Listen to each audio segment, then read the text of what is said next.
Leonard, Bucky, Maddox.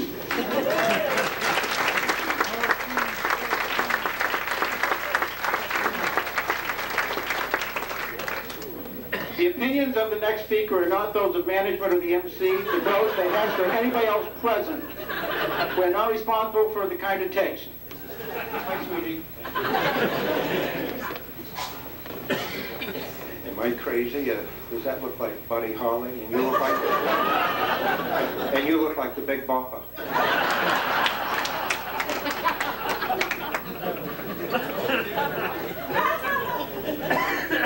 Oh gosh! Good evening, ladies and gentlemen.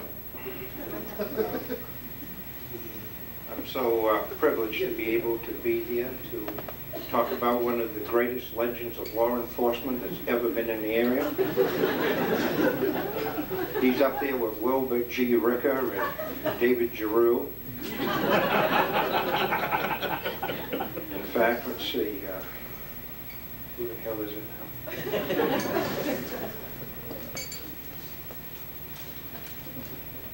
now? Tommy Jordan.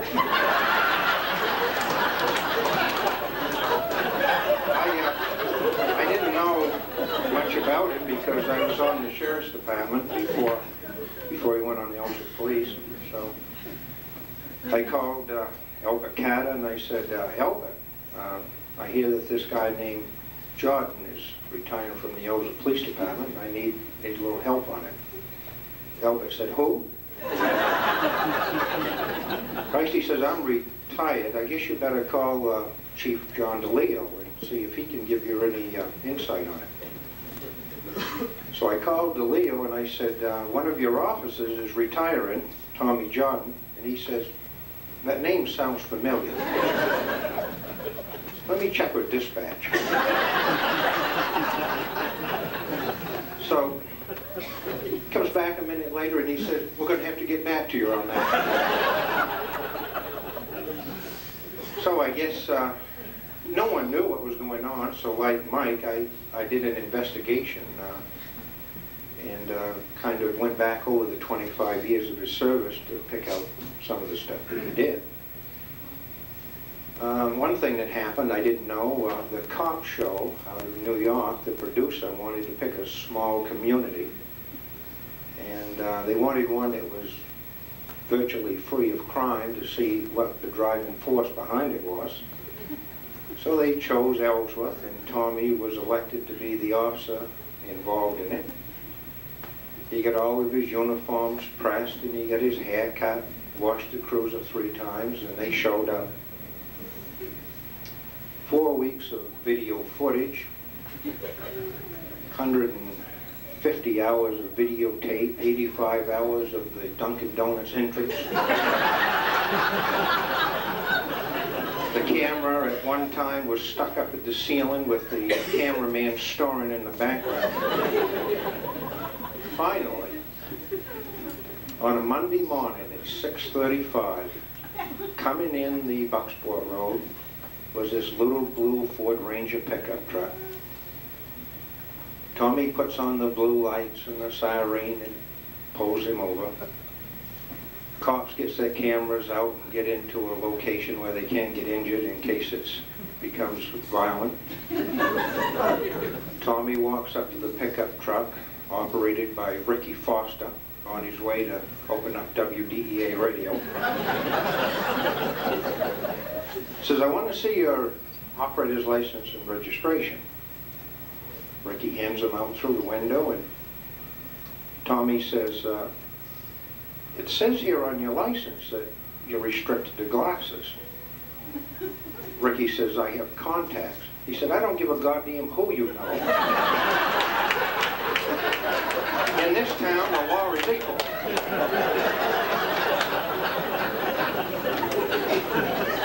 So the cameraman quickly gets back into the cruiser.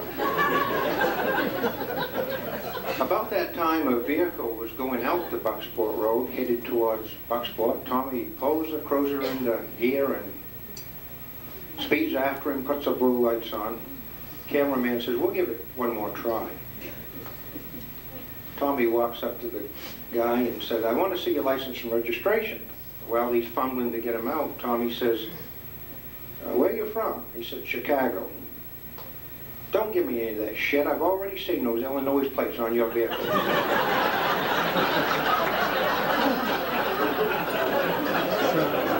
So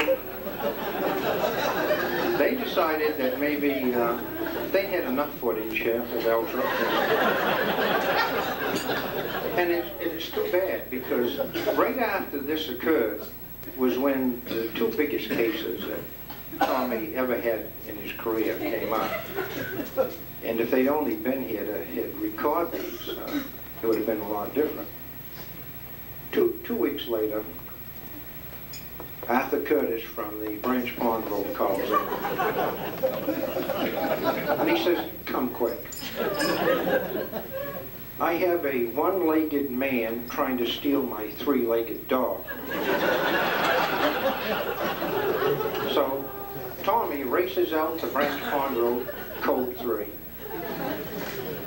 Arthur is giving him a full description of the dog and how this man that jumped around the driveway trapped his three-legged dog against the chicken fence and grabbed him.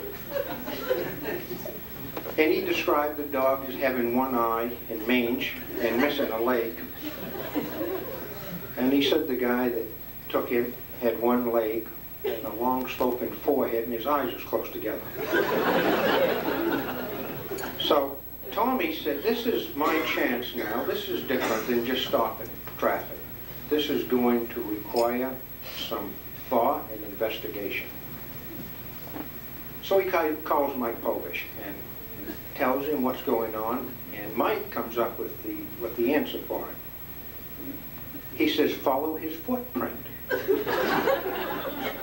So Tommy goes out and down the road where the guy jumped with one footprint. He follows him, sees him 70 feet up the road. That's all he got from the scene. Tommy ran and tackled him. Down they went, killing Arthur's dog.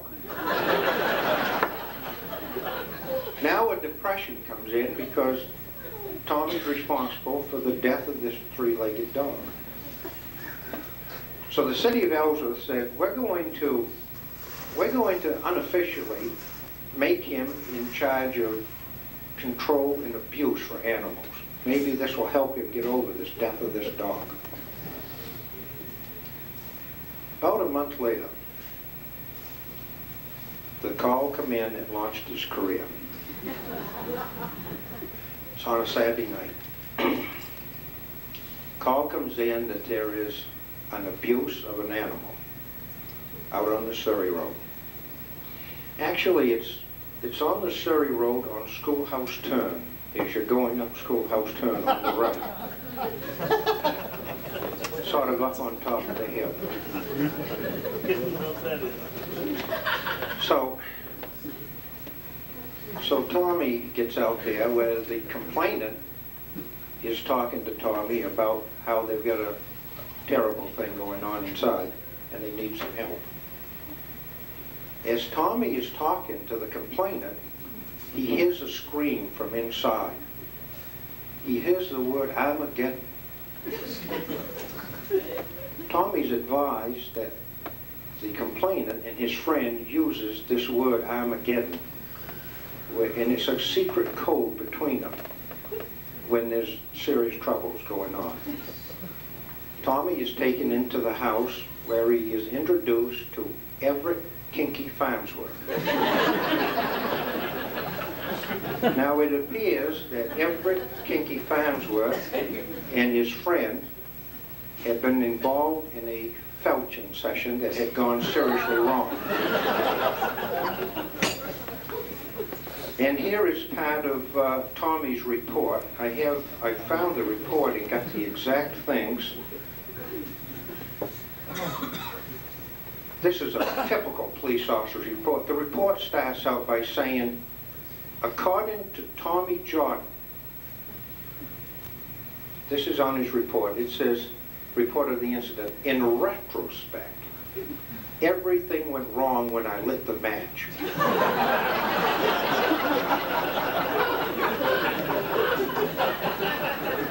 Eventually, he enters the house to discover that Kinky Farnsworth's friend had inserted a tube into his rectum, and that they had taken their pet gerbil by the name of Ragged and had placed him into this cardboard tube.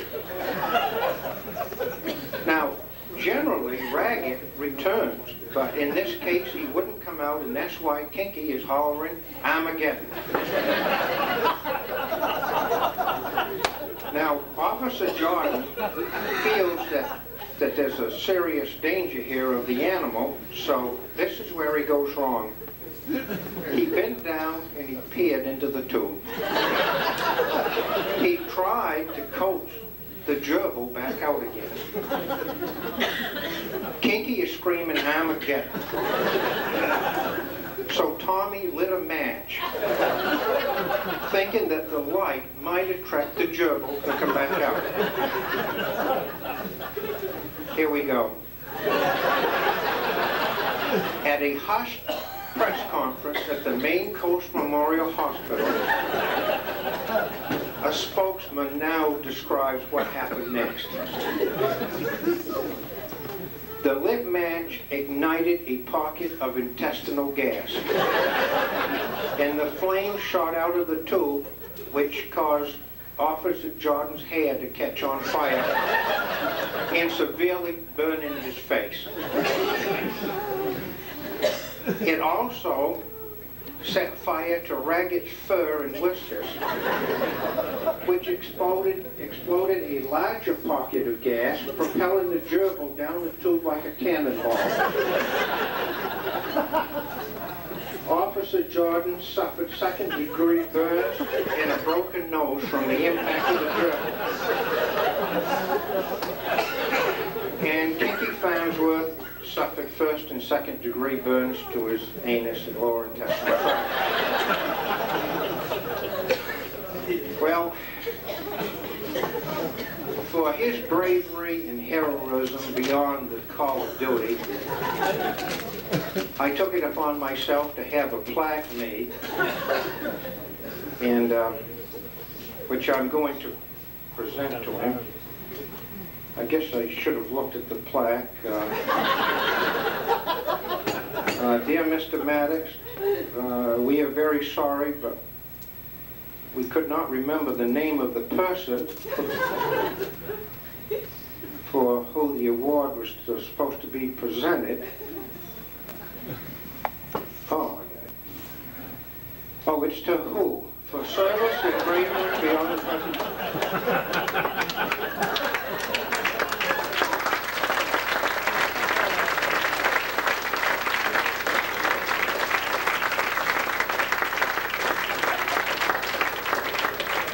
Officer Roberts and Officer Beard, please come forward. Please, come up here. No, just the two of you. No, just the two of you right now. Please. Please. Please. Look, he's, I've never seen him this bad. So, Lucky, would you go with these guys? There's a nice place in Bangor. It's near Sam's.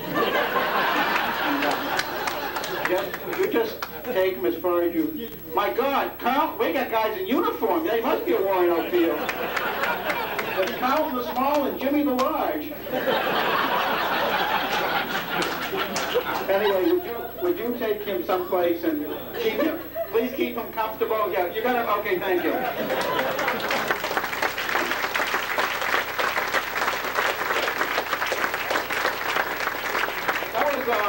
That's why Bucky was really an effective police officer. He never let the facts get in the way of his testimony.